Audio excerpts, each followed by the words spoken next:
A middle-aged male patient, not a known case of DM, was apparently normal 2 months back.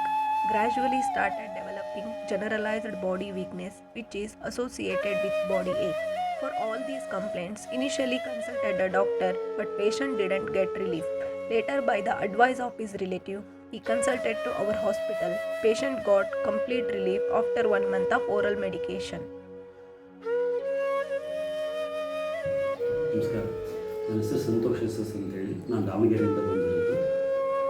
ನಾನು ಈ ವರ್ಷ 2022 ಜನವರಿಲಿ ನನಗೆ ಸ್ವಲ್ಪ ಜಾಂಡೀಸ್ ಅಟ್ಯಾಕ್ ಆಗಿತ್ತು. ಜಾಂಡೀಸ್ ಅಟ್ಯಾಕ್ ಆದಮೇಲೆ ನನಗೆ ಶುಗರು ವೇರಿಯೇಷನ್ ಆಯಿತು, 220 230 ಬಿಫೋರ್ ಆ್ಯಂಡ್ ಆಫ್ಟರ್.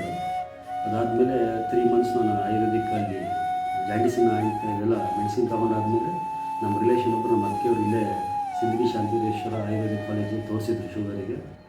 ಅವ್ರನ್ನ ಸಜೆಸ್ಟ್ ಮಾಡಿದ್ರು. ಅದಾದಮೇಲೆ ನಾನು ಇದೇ ಕಾಲೇಜಿಗೆ ಆಯುರ್ವೇದಿಕ್ ಕಾಲೇಜಿಗೆ ಬಂದು ಸಿದ್ಧಗೌಡರು ಸರ್ ಭೇಟಿಯಾಗಿ 3-4 ತಿಂಗಳಿಂದ ಟ್ರೀಟ್ಮೆಂಟ್ ತೊಗೊಂಡಿದ್ದೀನಿ. 2 ತಿಂಗಳಿಗೆ ನನಗೆಲ್ಲ ಕ್ಯೂರ್ ಆಗಿ ನನಗೇನು ಪ್ರಾಬ್ಲಮ್ ಇಲ್ಲ. ಸುಸ್ತಾಗ್ತಾಯಿತ್ತು ಮುಂಚೆ, ಏನಿಲ್ಲ. ನಾನು ಟ್ಯಾಬ್ಲೆಟ್ ಎಲ್ಲ ಬಿಟ್ಟಿದ್ದೀನಿ. ಈಗ ನಾರ್ಮಲಾಗಿ ಫುಡ್ಡಲ್ಲೇ ಕಂಟ್ರೋಲ್ ಮಾಡೋಕ್ಕೆ ಹೇಳಿದ್ರೆ ಫುಡ್ಡಲ್ಲೇ ಕಂಟ್ರೋಲ್ ಮಾಡಿದ್ದೀನಿ. ಇವತ್ತಿಗೆ ನನಗೇನು ಸಮಸ್ಯೆ ಇಲ್ಲ. ಆಮೇಲೆ ನಾನು ಭಾಳ ಜನಕ್ಕೂ ಸಜೆಸ್ಟ್ ಮಾಡಿದ್ದೀನಿ ಈ ಹಾಸ್ಪಿಟ್ಲಿಗೆ ಹೋಗೋಕ್ಕೆ. ಇದು ಒಳ್ಳೆ ಹಾಸ್ಪಿಟ್ಲಿಗೆ ತೊಂದರೆ ಇಲ್ಲ.